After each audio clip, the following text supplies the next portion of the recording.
Hi guys, welcome to another lecture. This is your sir Aditya Wadhwa और हम यहाँ पर अपना एक और क्वेश्चन करेंगे आज डबल कॉलम कैश बुक का। आई होप आप पिछली वीडियो देखकर आए हो। पिछली वीडियो में जैसा क्वेश्चन करा था उसी के जैसा एक और देखो। वैरायटी है बहुत सारी, बीच में कई कई ट्रांजैक्शंस ऐसी हैं जो आपको आती हैं, कई ऐसी हैं जो आपको मे भी ना आती हो। तो पूरा क्वेश्चन देखेंगे आज। ये भी एक बच्चे की रिक्वेस्ट आई थी, तो बच्चों की रिक्वेस्ट पे ये क्वेश्चन किया जा रहा है। So let us see this question, let us do this question. पिछले क्वेश्चन की तरह ही है, बट एक आधी ट्रांजैक्शन ऐसी आती है जो थोड़ा सा तंग कर जाती है। तो देखते हैं पहली ट्रांजैक्शन में क्या कहता है। Opening balance of cash in hand, opening balance of bank overdraft. देखो कैश इन हैंड, कैश पड़ा है हाथ में यानी कि फेवरेबल बैलेंस है। ओवरड्राफ्ट की अगर हम बात करें तो यानी कि उधार होता है ये, तो ओवरड्राफ्ट बोले तो हमारे पास नेगेटिव बैलेंस है। जब भी हमारे पास पॉजिटिव बैलेंस होता है तो यहां पर कैश बुक के अंदर हमें डेबिट साइड पे लिखना होता है। Let us see the month, अप्रैल का मंथ है तो यहां पर April 1 to balance brought down. ये बैलेंस हमारे पास पड़ा हुआ है बोले तो पिछले महीने से कैरी फॉरवर्ड किया जा रहा है। अब कैरी फॉरवर्ड किया जा रहा है, कितना कैरी फॉरवर्ड किया जा रहा है? 1 लाख रुपए। और जो हमारे पास यहाँ पर क्रेडिट बैलेंस है, नेगेटिव बैलेंस है, वो किस साइड आएगा बेटा? वो हमारे पास यहाँ पर ऑपोजिट साइड पर आ जाएगा। तो ऑपोजिट साइड बोले तो इधर कौन सी? Credit side. तो अप्रैल 1 पे यहाँ पर हम लिखेंगे बाय बैलेंस CD। देखो बैंक का और कैश का फेवरेबल बैलेंस होता है, डेबिट बैलेंस होता है। कैश का बैलेंस कभी भी नेगेटिव जा नहीं सकता। बैंक का बैलेंस जब नेगेटिव जाता है उसे हम या तो अनफेवरेबल बैलेंस बोलते हैं या फिर हम उसे बैंक ओवरड्राफ्ट बोलते हैं। और जब भी बैंक ओवरड्राफ्ट आएगा यानी कि क्रेडिट बैलेंस। सर क्रेडिट क्यों? क्रेडिटर की तरह हो गया ना बैंक हमारा, हमने बैंक को अब पैसे पे करने हैं। तो बैंक का यहाँ पे ओपनिंग बैलेंस हमारे पास क्रेडिट में आ गया कितना? 5 लाख रुपीज, जो कि हमें क्वेश्चन में गिवन था। तो हमारी अप्रैल 1 वाली ट्रांजैक्शन इज डन। अब आगे चलते हैं अप्रैल 2। सोल्ड गुड्स और गुड्स सेल करके हमारे पास 3,48,000 रुपीज आ रहे हैं। सर यहाँ पे नहीं मेंशन कैश से आ रहे हैं या चेक से आ रहे हैं। बेटा सबसे क्लोजेस्ट एजम्पशन और सबसे ट्रू एजम्पशन जो यहाँ पर रहेगी that will be cash sales मान के चलो। बट अगर आप लोगों को यहाँ पर मानना है कि मे बी बैंक में ट्रांसफर लेना चाहते हो आप इस पैसे का, तो आप नीचे नोट लिख करके आ सकते हो। We have assumed that the transaction of goods sold on April 2 has been done through bank account या the payment has been received through a cheque. तो यहाँ पर आप ये लिख सकते हो, आपको नंबर पूरे मिल जाएंगे। बट मोस्ट प्रोबेबली यहाँ पर कैश लेकर के चलो, इतनी भसड़ में क्यों पड़े हम लोग। तो यहाँ पर सोल्ड गुड्स अप्रैल 2, गुड्स बिके हैं हमारे, तो पैसा आएगा या जाएगा? सर पैसा आएगा। लास्ट वीडियो में भी बताया, जब भी पैसा आता है तो डेबिट साइड पर लिखा जाता है।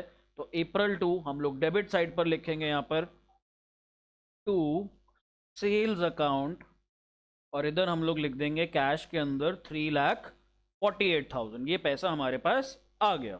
चलो जी आगे बढ़ते हैं। Sold goods against cheque and paid into the bank same day. कई बार क्या होता है, चेक मिलता है हम लोग 3 दिन बाद या 4 दिन बाद जमा कराते हैं बैंक में। बट इधर क्या हो रहा है, जिस दिन चेक आ रहा है उसी दिन बैंक में डिपॉजिट करवा दिया जा रहा है। तो यानी कि आज के दिन आप अपना बैंक अकाउंट को बढ़ा सकते हो। जब भी पैसा आएगा तो बेटा डेबिट साइड पे जाएगा। तो ये हमारे पास 3,36,000 आ रहा है। तो ये डेट क्या है हमारे पास? डेट इज अप्रैल 3। तो अप्रैल 3 को टू सेल्स कितना था? 3,36, 3,36,000 ये हमारे पास बैंक अकाउंट में चला जाएगा। आगे बात करते हैं April 5। Sold goods to Reema, payment receive by cheque. अब हमने रीमा को सामान बेचा और पेमेंट कैसे आ रही है? चेक से आ रही है। बट प्लीज यहां पर इंश्योर करना, आगे की 3-4 एंट्रीज पढ़ लो और उसमें देख लो कि क्या ये वाला चेक जो रिसीव हो रहा है आज के दिन आगे जमा कराया जा रहा है या ये भी सेम डे डिपॉजिट हो रहा है। तो आगे देखते हैं हम यहाँ पर। देखो यहाँ पर, ये देखो ये कनेक्शन देखते हैं। मेरे को दिख गया एक कनेक्शन। जो ये पेमेंट रिसीव हुई है ना रीमा से चेक से, ये सेम डे नहीं चेक जमा कराया जा रहा है। ये पेमेंट हमारे को रिसीव हो रही है 5 अप्रैल को, ये चेक आ रहा है 5 अप्रैल को। बट ये बैंक में कब डिपॉजिट कराया जा रहा है? 6 अप्रैल को, नेक्स्ट डे डिपॉजिट कराया जा रहा है। मे बी जब रीमा ने चेक दिया तब बैंक बंद हो गए होंगे। हिंदुस्तान में बैंक 4 बजे बंद हो जाते हैं पब्लिक डीलिंग के लिए। वैसे तो 9 बजे तक खोल लो, 12 बजे तक खोल लो, कोई फर्क नहीं पड़ता। बट पब्लिक डीलिंग जो है 4 बजे बंद हो जाती है। मे बी चेक शाम को आया होगा। तो यहाँ पर जिस दिन हमारे को सामान बेचा और चेक मिला उस दिन हम कोई एंट्री नहीं करेंगे कैश बुक के अंदर। देखो ये बहुत अच्छा कॉन्सेप्ट है। जिस दिन हमारे पास चेक आता है और हम बैंक में डिपॉजिट नहीं करा पा रहे हैं, सर उस दिन हम एंट्री क्या करेंगे? उस दिन बेटा हमारी एंट्री होती है cheques in hand account debit, cheques in hand account debit to यहाँ पर क्या लिखेंगे हम लोग, सेल्स, हमने यहाँ पर सेल करी तो टू सेल्स अकाउंट। अब ये हमने एंट्री करी होगी कब, अप्रैल 5 को। अब यही सेम चेक डिपॉजिट कराया जा रहा है बैंक में किस दिन, अप्रैल 6 को। तो जब अप्रैल 6 को ये चेक आप डिपॉजिट कराओगे बैंक में, तब अपना बैंक बैलेंस बढ़ा लेना। तो डेबिट व्हाट कम्स इन, आपका बैंक अकाउंट यहाँ पर डेबिट हो जाएगा, बिकॉज इस दिन आपका बैंक बैलेंस बढ़ रहा है। अब क्रेडिट व्हाट गोज आउट, अब सेल नहीं हो रही अब आपकी, अब आपके हाथ में जो चेक पड़ा हुआ था ये चला गया, तो यहां पर हम लिखेंगे to cheques in hand account. तो अब आप एक चीज नोटिस करो, यहां पर जो ये वाली एंट्री है, यहां पर कहीं पे भी ना तो कैश का जिक्र है और ना ही यहां पर बैंक का जिक्र है, तो इस एंट्री को हम लोग कैश बुक में रिकॉर्ड नहीं करेंगे। ये वाली एंट्री अप्रैल 6 वाली कैश बुक में रिकॉर्ड करी जाएगी। अब ये चेक हम लोग डिपॉजिट करा रहे हैं, ये चेक था हमारे पास 1 लाख रुपए का, तो अप्रैल 6 1 लाख रुपए अपने बैंक अकाउंट में बढ़ा लेते हैं। अप्रैल 6 1 लाख रुपए बैंक अकाउंट में बढ़ा लो। किस नाम से जाएंगे ये हमारे पास, ये जाएंगे हमारे पास to cheques in hand account से। सर ये क्यों लिया यहाँ पर बेटा, अप्रैल 6 को हमने यही एंट्री करी थी ना, थोड़ा सा रिवाइंड करो। अप्रैल 6 को हमने ये एंट्री करी थी 1 लाख वाली, तो 1 लाख को जो है हमारे पास चेक्स इन हैंड अकाउंट के नाम से चला जाएगा। अब अप्रैल 5 इज डन, अप्रैल 6 का ये वाला पार्ट इज डन। आगे कहता है Ram paid by cheque, Ram ने पेमेंट करी वाया चेक, तो यहाँ पर कितनी पेमेंट करी, 78,000। आगे कहता है डिस्काउंट अलाउड 2,000। अगेन यही प्रॉब्लम, आधे बच्चे यहाँ पर जैसे पिछले क्वेश्चन में बताया था, आधे बच्चों को लगेगा पेमेंट तो 76,000 रिसीव हो रही है। नहीं बेटा, जो भी आउटर कॉलम में आपको अमाउंट दे रखी that is the final amount. तो यहाँ पर बोला हुआ है कि राम पेड बाय चेक, यानी कि राम से हमें पैसा मिल रहा है यहाँ पर 78,000 रुपीज नेट मिल रहा है, आफ्टर डिस्काउंट है। जो भी आउटर कॉलम में अमाउंट है that is the final amount which we are receiving. ये एजम्पशन चल रही है। अगेन मैं कह रहा हूं कि रियल लाइफ में जब आप अकाउंटेंट बनोगे तब आपको एग्जैक्टली पता होगा कितने का चेक मिल रहा है, कितना डिस्काउंट दिया जा रहा है, because cheque will be in front of your eyes और आप चेक पे अमाउंट पढ़ सकते हो। बट यहाँ पर हमें अजम्पशन लेकर के चलना है। तो अजम्पशन इज 78,000 की पेमेंट रिसीव हो रही है, लेने होंगे 80,000, 2,000 का डिस्काउंट, 78,000, 78,000 हमारे अकाउंट में आ रहा है। तो राम ने जो ये पैसा दिया हम लोगों को, चेक दिया, ये देखते हैं क्या सेम डे डिपॉजिट करा है या फिर अगले कुछ 3-4 दिन बाद करवाया जा रहा है। तो आगे देखते हैं, deposited in bank, Ram Ram Ram Ram, Ram का कोई चेक है क्या, राम का कोई चेक नहीं है। राम मोहन श्याम ये सब नाम आते हैं हमारे क्वेश्चन में, इसी बहाने हम भगवान का नाम ले लेते हैं। देखो कितनी बार, तो अकाउंट्स के अंदर भी हम भगवान का नाम ऑटोमेटिकली ले रहे हैं, यहाँ पर पूजा पाठ हमारी ऑटोमेटिक हो रही है अकाउंटिंग के साथ। तो इधर हमारे पास राम ने जो चेक दिया हमें, आगे 3-4 ट्रांजैक्शन के मैंने पूरा क्वेश्चन रीड कर लिया, आगे इस चेक का कोई जिक्र नहीं है। दैट मीन्स जिस दिन चेक आ रहा है उसी दिन हमारे अकाउंट में ये डिपॉजिट भी किया जा रहा है। तो यहाँ पर इसको देखते हैं हम लोग, ये हम अप्रैल 6 की एंट्री है, 78,000 का चेक है, अप्रैल 6 टू राम्स अकाउंट।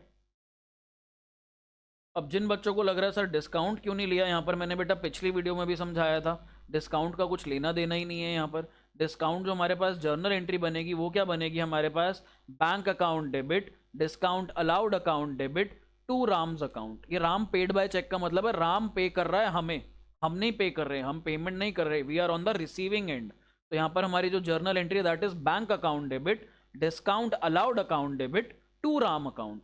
अब बैंक में हमने 78,000 लिखना था, हमने लिख दिया। डिस्काउंट का और बैंक का क्या लेना देना है आपस में, ये दोनों तो सेम साइड पर हैं, डिस्काउंट और बैंक अकाउंट, तो दोनों के दोनों डेबिट साइड पर अपीयर करेंगे जर्नल एंट्री में। हमें ऑपोजिट अकाउंट और सेम अमाउंट चाहिए होती है, तो डिस्काउंट अलाउड का बैंक से कुछ लेना देना नहीं है। डिस्काउंट अलाउड जो है डिस्काउंट के उसमें लेजर में जाएगा और राम के लेजर में जाएगा, बैंक के लेजर में इसका लेना देना नहीं है, तो हम यहाँ पर ये एंट्री नहीं करेंगे। फिर आगे कहता है bought goods from Rahul, paid him by cheque. तो राहुल को हमने चेक से पेमेंट करी 44,800 की, यानी कि ये कैसी परचेजेस है, ये कैश परचेजेस है। चेक से पेमेंट हो रही है बट कैश परचेजेस इसलिए कह रहा हूँ क्योंकि इंस्टेंट पेमेंट करी जा रही है, बीट कैश बीट चेक, तो हमने इंस्टेंट पे किया। तो कहाँ थे गाइज हम लोग, सॉरी एक कॉल आ गया था बीच में इंपॉर्टेंट। तो हम लोगों ने यहाँ पर अप्रैल 6 वाली एंट्री कर ली थी। अप्रैल 6 के बाद अब हम अप्रैल 7 पे आ चुके थे जहाँ तक मेरे को ध्यान है। Bought goods from Rahul, paid him by cheque 44,800, ये हमने आगे सर्च भी कर लिया था। ये चेक सेम डे हमने पेमेंट करी या रिसीव करा, बॉट करे हैं तो हमने सेम डे पे कर दिया, तो पेमेंट हमारे अकाउंट से सेम डे कट जाएगी।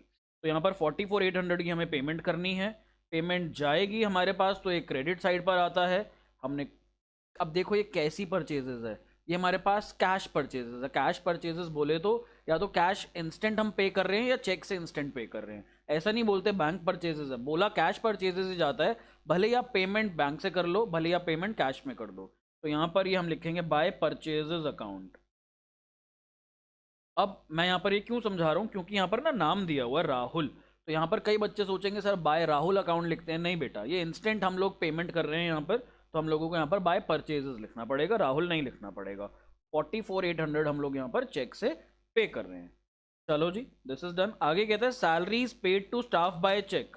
तो स्टाफ को हम लोग सैलरी दे रहे हैं यहाँ पर 2,20,000 रुपये चेक से सेम डेट पर। तो यहाँ पर 2,20,000 रुपये सेम डे हमारे बैंक अकाउंट से पैसा जाएगा April 7 बाय सैलरीज अकाउंट। फिर और आगे बढ़ते हैं हम लोग बेटा यहाँ पर। तो April 10 डिपॉजिटेड इन बैंक, कैसी एंट्री है सर? कॉन्ट्रा एंट्री है। खेली है क्या आप लोगों ने गेम कॉन्ट्रा? मैंने बचपन में बहुत खेली है। उस टाइम पर ये पबजी वगैरह नहीं होती थी, बड़े लो एंड ग्राफिक्स वाली गेम होती थी, कैसेट लगाते थे हम लोग और रिमोट से टीवी पर खेलते थे, और वो कैसेट हमारी टूट जाती थी, कई बार खो जाती थी। बहुत मेमोरीज हैं इसके साथ। तो कॉन्ट्रा पढ़ते ही हम लोगों को अपनी कॉन्ट्रा गेम याद आ जाती है हमेशा। मैं अपने फ्रेंड से भी जिक्र करता हूँ तो कहते हैं यार कॉन्ट्रा की याद आ जाती है पढ़ते ही वर्ड, जैसे आपके लिए पबजी हमारे लिए कॉन्ट्रा होती थी उस टाइम पर। तो इधर डिपॉजिटेड इन बैंक, हमने बैंक में पैसा डिपॉजिट किया। कितना डिपॉजिट किया? 3,00,000 रुपये डिपॉजिट किया। तो बेटा हमारा बैंक में 3,00,000 रुपये बढ़ जाएगा, ये हमारी कॉन्ट्रा एंट्री है, और कैश से हमारे यहाँ पर 3,00,000 रुपये चला जाएगा। तो यहाँ पर हम लोगों को लिखना पड़ेगा by bank account, opposite account का नाम लिखते हैं, और इधर बेटा हम लोगों को लिखना पड़ेगा टू कैश अकाउंट, क्योंकि हमारे बैंक में पैसा कहाँ से आ रहा है सर? कैश जमा करा रहे हैं इसलिए आ रहा है। April 10 date डलेगी।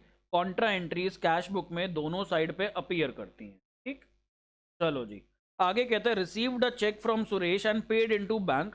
सुरेश से हमें चेक मिला यहाँ पर 1,28,500 का, और हमने बैंक में डिपॉजिट करा दिया, जिसके अंदर हमने 1,500 का डिस्काउंट अलाउ किया। तो डिस्काउंट अलाउड का हमें यहाँ कुछ नहीं करना होता, और ये जो 1,28,500 का चेक दिया हुआ है ऊपर, हम मान के चलेंगे this is the net amount of the cheque. ये अमाउंट हमारे चेक पे लिखी हुई है, ये हमें रिसीव हो रहा है यहाँ पर 1,28,500। तो इधर हम लिखेंगे बाय, सॉरी चेक रिसीव हो रहा है 1,28,500 का, तो टू में आएगा ये, टू सुरेश अकाउंट 1,28,500। अब यहाँ पर ये कब की थी? April 11 की एंट्री थी, तो इधर हम लोग April 11 लिख देते हैं। और आगे बढ़ते हैं हम लोग April 15 receive from R Kumar a cheque for settlement of his account 195। कहता आर कुमार का हमने सेटलमेंट करना था, 195 इधर लिखा हुआ है और इधर 187,500 दे रखा है आउटर कॉलम में।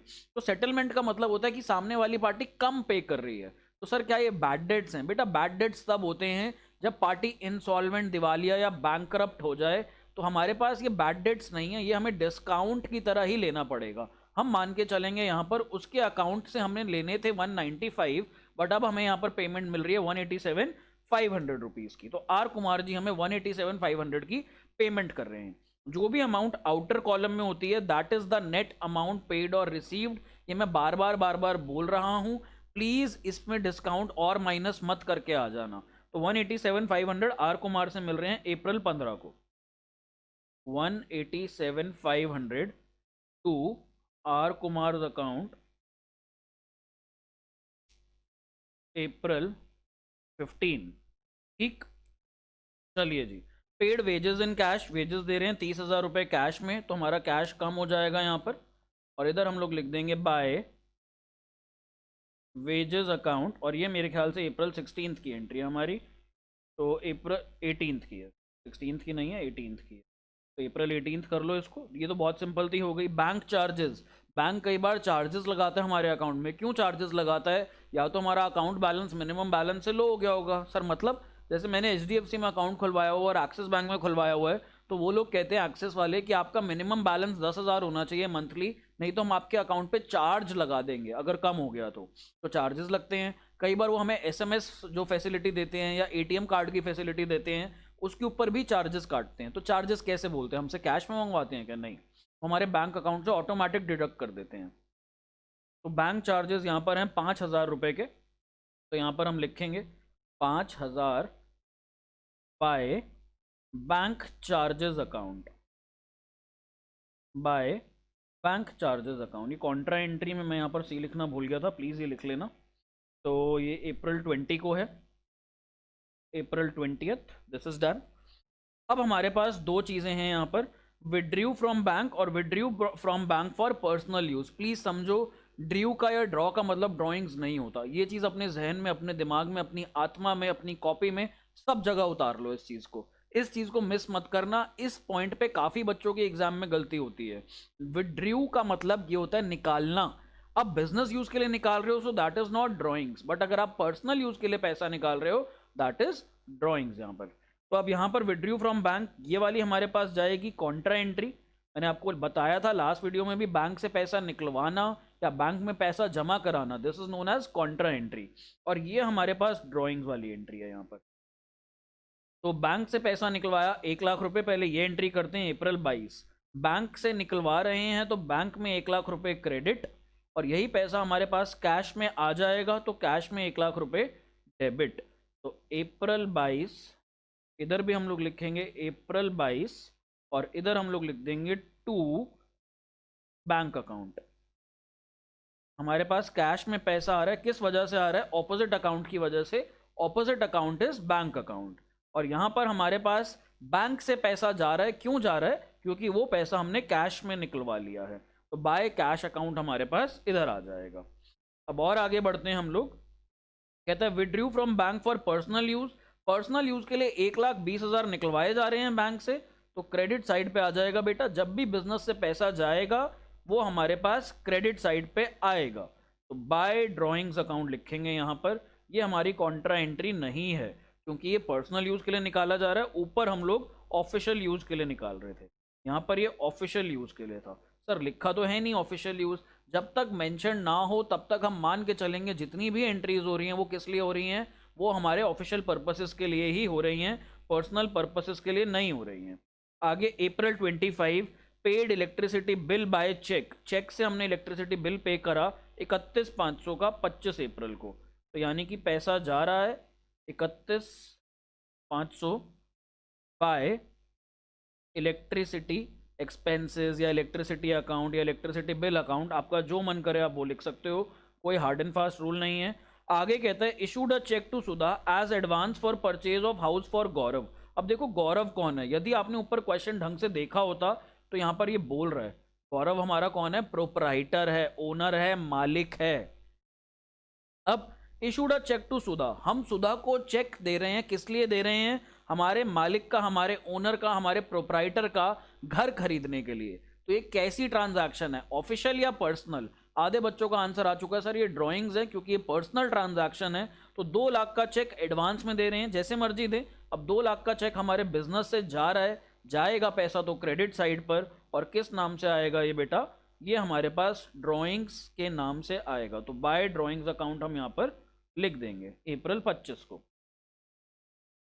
ठीक, अब हम देखते हैं अपनी लास्ट एंट्री यहाँ पर। तो हमारी लास्ट ट्रांजैक्शन यहाँ पर क्या कहती है? लास्ट ट्रांजैक्शन से is bank collected interest received on investments. जब हमने कभी इन्वेस्टमेंट करी होती है बैंक में, अगर आप लोगों ने एफडी कराई है या आपके कभी पेरेंट्स ने बैंक में एफडी कराई है, तो जो एफडी का इंटरेस्ट होता है ना वो बैंक में ऑटोमेटिकली आ जाता है। बैंक आपको कैश में नहीं देता, आपके अकाउंट में आ ही जाता है ऑटोमेटिकली। तो ये पैसा हमारे अकाउंट में 15,000 रुपये इंटरेस्ट के तौर पे अप्रैल 30 को आ गया। पैसा आएगा तो यहाँ पर डेबिट साइड पर, तो अप्रैल 30 क्या लिखेंगे? To interest account. सर क्या हम यहाँ पर इंटरेस्ट रिसीव्ड अकाउंट लिख सकते हैं? बेटा बिल्कुल लिख सकते हो। यहाँ पे 15,000 रुपये लिख देते हैं। अब हमारी लास्ट ट्रांजैक्शन भी हो गई। अब हमें फाइनली यहाँ पर बैलेंसिंग करनी है और टोटलिंग्स करनी है। तो टोटल्स देख लेते हैं कितना कितना आ रहा है कैश का और बैंक का भी देखना है। एक बात हमेशा ध्यान रखना, कैश का हमेशा डेबिट साइड का टोटल ज़्यादा आएगा। अगर आपका डेबिट साइड का टोटल यहाँ पर ज़्यादा नहीं आ रहा, दैट मीन्स आपने आंसर में कहीं गड़बड़ करी है। तो इधर देख लो, मेरा डेबिट साइड का टोटल 548 आ रहा है। क्रेडिट पे भी हम ज़्यादा वाला टोटल लिखेंगे, तो 548 हमारा यहाँ पर टोटल बन जाएगा। अब हम लोग यहाँ पर अपना बैलेंसिंग फिगर लिखेंगे, कहाँ पर? क्रेडिट साइड पर। तो April 30 by balance C D, ये हमारा क्लोजिंग बैलेंस है, ये हमारा बचा कुचा कैश है at the end of the month. Also this is our balancing figure. Balancing करनी है, दोनों साइड को बराबर करना होता है। तो यहाँ पर हमारी बैलेंसिंग कितनी आ रही है? ये आ जाएगा 2,18,000 रुपये। तो यहाँ पर 2,18,000 आ जाता है। बैंक में टोटलिंग किसी भी साइड ज़्यादा हो सकती है, may be debit side, may be credit side, but in cash column totals are always more और higher on the debit side. इसको नोट बना के लिख भी लो। तो बैंक का टोटल करते हैं एक बार।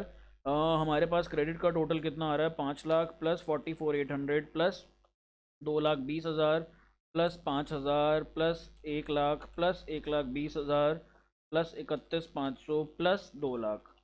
तो ये आता है 12,21,300। अभी इसको नोट मत करना, मैं अभी रफली लिख रहा हूँ, मैं यहाँ पे इरेज कर सकता हूँ, आप नहीं कर सकते, तो आप इसको रफ में करना कैलकुलेट। अब मैं यहाँ पर बैंक का डेबिट साइड का टोटल करता हूँ। 3,36,000 plus 1 lakh plus 78,000 plus 3 lakh plus 1,28,000 plus 187,500 plus 15,000।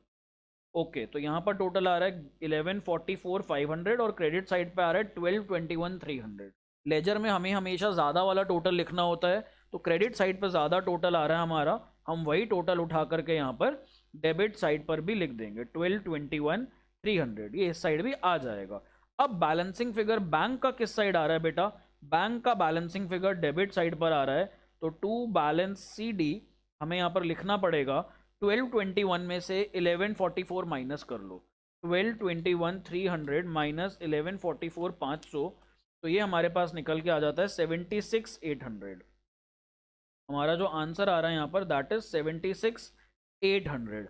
इसका क्या मतलब हुआ सर, कैश का बैलेंस तो क्रेडिट साइड पे बच रहा है, बैंक का बैलेंस डेबिट साइड पे बच रहा है। बेटा बैंक में ओवरड्राफ्ट बैलेंस आया और कैश में हमारे पास फेवरेबल बैलेंस आया, पॉजिटिव आया।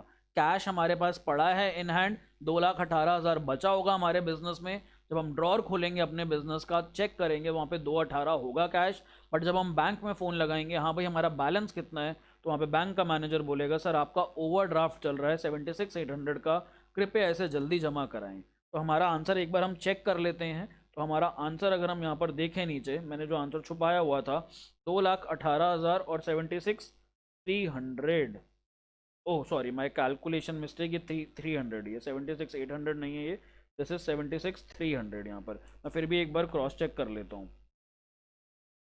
12, अच्छा हाँ ठीक है, 300 आएगा, मैंने 128 ले लिया था इस अमाउंट को, दिस इज 128,500। तो हमारा आंसर यहाँ पर फाइनली मैच हो जाता है। कॉन्सेप्ट्स और प्रिंसिपल स्ट्रॉन्ग रखो। थोड़ा सा रीकैप दे देता हूँ फटाफट से। पैसा आएगा तो डेबिट साइड, चाहे कैश में आए चाहे बैंक में आए। पैसा जाएगा तो क्रेडिट साइड, चाहे कैश से जाए चाहे बैंक से जाए। कैश का बैलेंस कभी भी नेगेटिव नहीं होता, इसलिए कैश की डेबिट साइड हमेशा ज़्यादा रहेगी।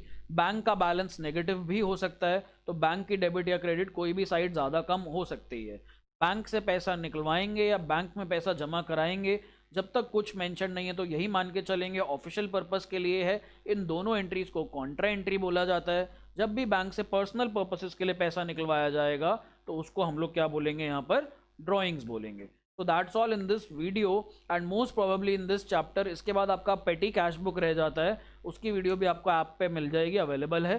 Thank you so much for watching. जो लोग इसको यूट्यूब पे देख रहे हैं, make sure to subscribe our channel, make sure to go check out the link in the description में मेरे फुल कोर्स का लिंक है। अगर आपको ये वीडियो पसंद आई तो वहाँ पर जाओ, फुल कोर्स खरीदो, घर बैठ के टेंशन फ्री होके पढ़ाई करो। यदि कोई डाउट कभी भी आए पढ़ते वक्त तो दिस इज़ माई नंबर, नीचे यहाँ पर हमारे पास स्क्रोलर में भी चल रहा है, टिकर में भी चल रहा है। You can call me, message me WhatsApp में। This is your Aditya Wadhwa sir saying you bye bye, take care, keep learning.